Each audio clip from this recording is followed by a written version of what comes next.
এরই পাশাপাশি আপনাদের আরও একটা গুরুত্বপূর্ণ দিক তদন্তের, যেটা পুলিশ অত্যন্ত গুরুত্বের সঙ্গে দিচ্ছে, সেটা হচ্ছে ইনস্টাগ্রাম। এই যে ধৃত দ্বিতীয় বর্ষের পড়ুয়া, যার বিরুদ্ধে পেশায় যিনি মনোবিদ, তরুণীকে ধর্ষণ করার অভিযোগ, তার ইনস্টাগ্রাম প্রোফাইল, এইটা পুলিশের তদন্তের আতশকাচের তলায়।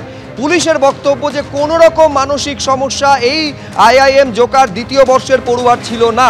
আমি আরও বিস্তারিত জানবো, কথা বলবো আমাদের প্রতিনিধি আবির দত্তর সঙ্গে। মূল প্রশ্ন হচ্ছে, আবির, এটা একটা মিসিং লিঙ্ক।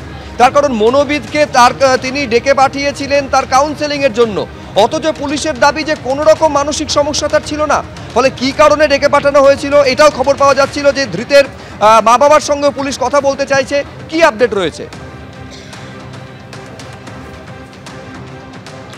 দেখো, ধৃতের মা বাবাকে ডেকে পাঠানো হয়েছে, তাদের সঙ্গে তারা কথা বলতে চাইছেন। বেশ কিছু বিষয় তাদের কাছ থেকে জানার রয়েছে পুলিশের, কিন্তু এখনো পর্যন্ত যে তদন্ত, সেখানে এই যে অভিযুক্ত যাকে গ্রেপ্তার করা হয়েছে তার মানসিক কোনো রকম সমস্যা রয়েছে বা তার কোনো ট্রিটমেন্ট চলে বা ওষুধ চলে, সেরকম কিন্তু তথ্য প্রমাণ পাওয়া যায়নি। এবং সেই জন্য নিশ্চিত হওয়ার জন্যই তার মা বাবাকে ডাকা হয়েছে, এমনটাই জানা যাচ্ছে পুলিশ সূত্র থেকে। এবং তোমায় জানিয়ে রাখি, এই যে তাদেরকে ডাকা হয়েছে তার কারণ আমরা জানি, অভিযোগকারিনী তিনি জানিয়েছিলেন তিনি একজন মনোবিদ হিসাবে তাকে ডাকা হয়েছিল বলে তিনি গেছিলেন।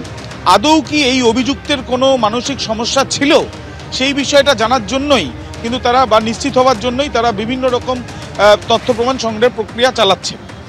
তার যে ইনস্টাগ্রাম, অর্থাৎ এই যে 6 মাস ধরে যোগাযোগ ছিল বা 6 মাস ধরে যোগাযোগ করার চেষ্টা হয়েছিল, এবং তারপরেই কি এই অভিযোগকারিনীকে ডেকেছিলেন মনোবিদ হিসেবে তার কাছ থেকে সাহায্য পাওয়ার জন্য এই অভিযুক্ত, সেই বিষয়টা যেটা একটা সামনে আসছে। অর্থাৎ অভিযোগকারিনী বলছিলেন যে তাকে তার কাউন্সেলিং নেওয়ার জন্য ছেলেটি তাকে ডেকেছিল। সেই ক্ষেত্রে আদৌ কি কোনো মানসিক সমস্যা ছিল এই অভিযুক্ত, সেই বিষয়টা জানা যাবে আরও বিস্তারিত যখন তার পরিবারের সদস্যদের সঙ্গে কথা বলা হবে।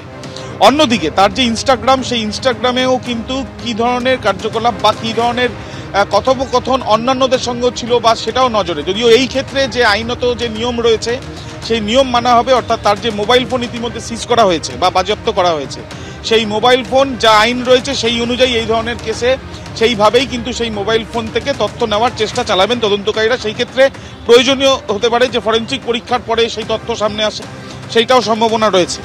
যদিও তোমায় জানাচ্ছি যে এই ইনস্টাগ্রামের মাধ্যমে অনেক তথ্য তারা জানতে পারবেন, সেটাই তারা মনে করছেন। এবং যে লিখিত অভিযোগের ভিত্তিতে যে গ্রেপ্তার করা হয়েছে এই অভিযুক্তকে, সেই অভিযুক্ত কি আদৌ মানসিক কোনো সমস্যা তার ছিল, তা নিয়ে একটা সন্দেহ রয়েছে। তার কারণ এখনো পর্যন্ত তার কিন্তু সেরকম কোনো ব্যাকগ্রাউন্ড পাওয়া যায়নি। নিশ্চিত হওয়ার জন্য তার পরিবারের সদস্যদের সঙ্গে যোগাযোগ করা হয়েছে বলে জানা যাচ্ছে।